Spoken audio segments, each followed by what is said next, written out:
आज के ज़माने में आप थोड़ा सा मंदिर जाना चालू करो, लोग आपको ताना देना चालू कर देते।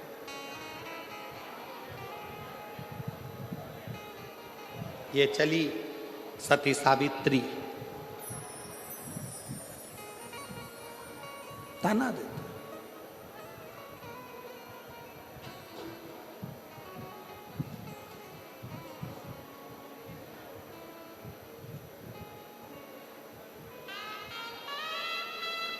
कल एक माता जी ने, कल नहीं परसों के दिन, जब हम डीडवाना में एक दिन के लिए परम पूज्य स्वामी जी श्री 1008 श्री विष्णु प्रपन्नाचार्य जी महाराज जी स्वामी जी ने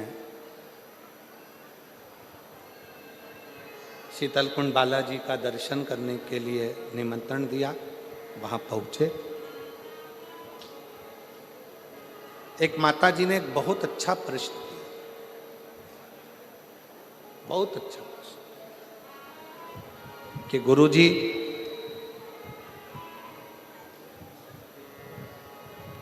मेरे पति को गए हुए 6 साल हो गए,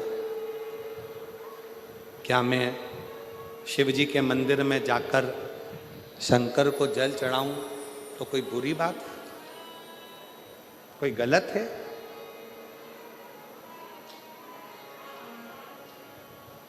शिव महापुराण में अगर आप लोग कभी स्कंद पुराण का काशी खंड का अध्ययन करें और शिव महापुराण को अगर दिल से गीता प्रेस गोरखपुर की शिव पुराण को घर लेकर आओ, उसको पढ़ो, अध्ययन करो। आप सब तो भाई श्री की भूमि से हो।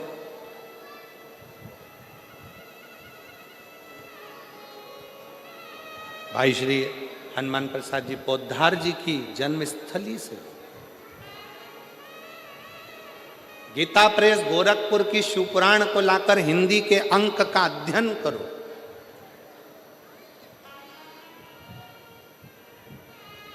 स्कंद पुराण का काशी खंड का अध्ययन करो, देवी भागवत का अध्ययन करो, लिंग पुराण का अध्ययन करो। एक एक पुराण का श्रेष्ठता से जब आप अध्ययन करेंगे तो शंकर पार्वती जी का एक संवाद जो काशी में नंदन वन में शंकर जी ने पार्वती जी से कहा, उस संवाद का स्मरण आपकी बुद्धि में रहेगा, बुद्धि में रहेगा कि एक स्त्री, एक नारी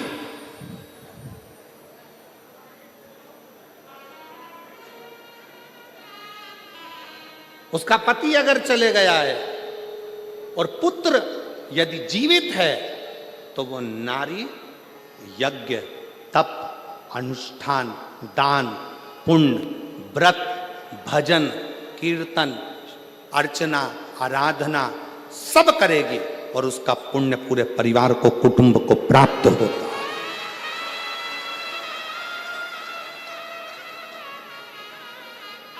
कौन कहता है कि पति चले गया तो मंदिर मत जाना, पूजन मत करना, अर्चना मत करना, आराधना मत करना, शिव स्तुति मत करना, व्रत मत करना, भगवान का भजन मत करना, कीर्तन मत करना? कौन कहता? शिव महापुराण की कथा तो यहां तक कहती है भाई कि तुम कितने भी अशुद्ध हो, कितने भी अशुद्ध,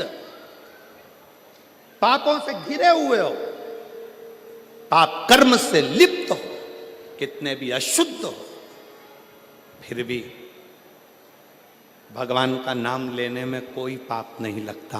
भगवान का नाम लिए जाओ, परमात्मा तुमको स्वीकार करे, स्वीकार करे। क्यों गुरुजी? हम क्या पशुपति व्रत कर सकते हैं? क्यों नहीं कर सकते? हम क्या सोमवार का व्रत कर सकते हैं? क्यों नहीं कर सकते? हम क्या शिव की आराधना कर सकते हैं? क्यों नहीं कर सकते? क्यों नहीं कर सकते?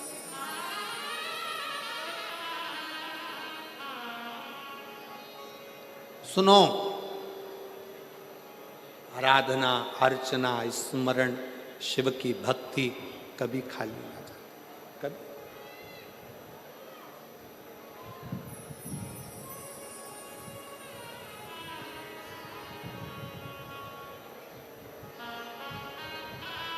महाराज,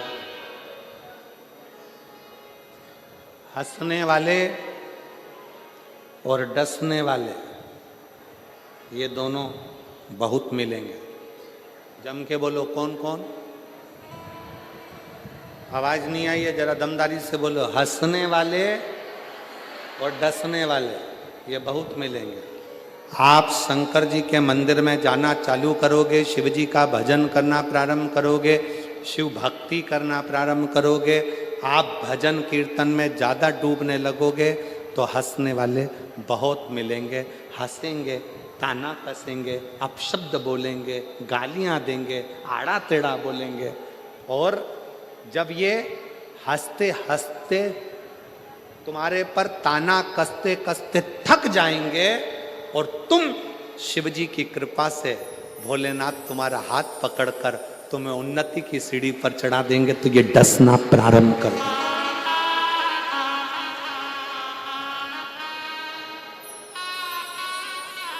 फिर ये डसना प्रारंभ करेंगे।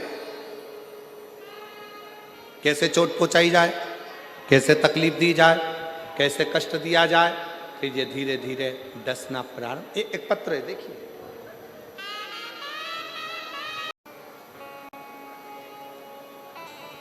शिव पुराण कर रही है, जब तक नल में पानी आ रहा है तब तक मुंह भी धो लो, जब तक नल चालू है तब तक पानी भी पी लो, और जो आज चल रहा है इसमें अलमस्त होकर जी लो, कल का कोई भरोसा नहीं। क्या भरोसा, क्या भरोसा?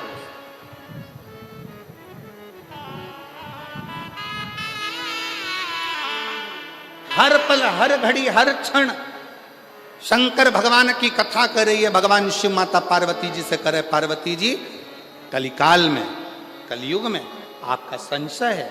5 संशय में से पहला संशय तुम्हारा कि इस कलिकाल से हमें, इस कलयुग में हमारे संशयों की, हमारी समस्याओं की मुक्ति कैसे हो?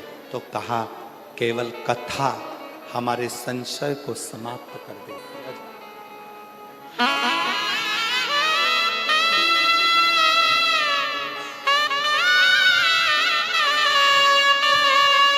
मेरा विश्वास कहता है रतनगढ़ के लोग वहां होकर आए होंगे, मेरा भरोसा कर। कौन कौन गए हो वहां? ब्रज में मीराबाई की हवेली में कभी पांव रख कर देखना, ब्रज में निधिवन के नजदीक में कभी मीराबाई की हवेली में जाकर देखना।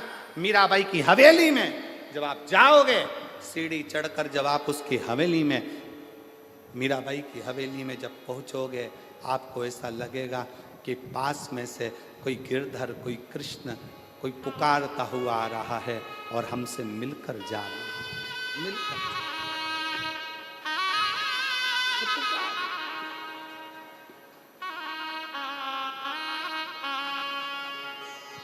हरि के रंग में प्रभु के रंग। पार्वती जी को समझाया कि समस्या समाधान केवल एक शिव चर्चा, शंकर की भक्ति है।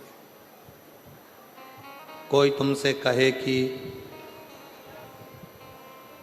शिव जी को जल मत चढ़ाओ, शंकर के मंदिर मत जाओ, भगवान का नाम मत लो, शिव तत्व का स्मरण मत करो, जो बुरी बात कहे उसका संग छोड़ दो और अच्छे संग की ओर बढ़ो, अच्छे संग।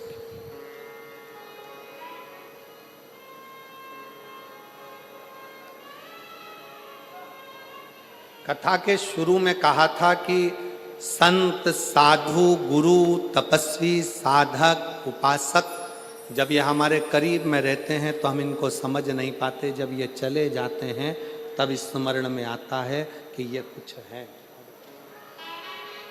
तब समझ में आता है।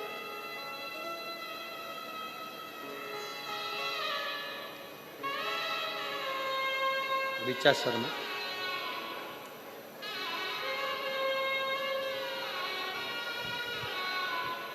करता है तो माँ उसको धीरे से गोदी से उतार देती है। उसी तरह शिव पुराण भी है। मन कथा में लगा है, बैठे शंकर जी की गोदी में हो, इतने में कोई आकर तुम्हारे हाथ में झुनझुना पकड़ा जाएगा, और तुम्हारे हाथ में जैसी झुनझुना आया तो शंकर भगवान तुम्हें धीरे से कथा में से तुम्हारे मन को हटा देंगे, क्योंकि शिव जी को मालूम है अगर पूरी कथा सुन लेगी तो जो मांगेगी मुझे देना पड़ेगा, इसलिए इसको थोड़ा सा हटाओ, सरकाओ, थोड़ा सा हटाओ। एक बहन बैठी है जिसके घर में 13 साल तक औलाद नहीं हुई, 13 साल तक, पत्र है उसका देखो,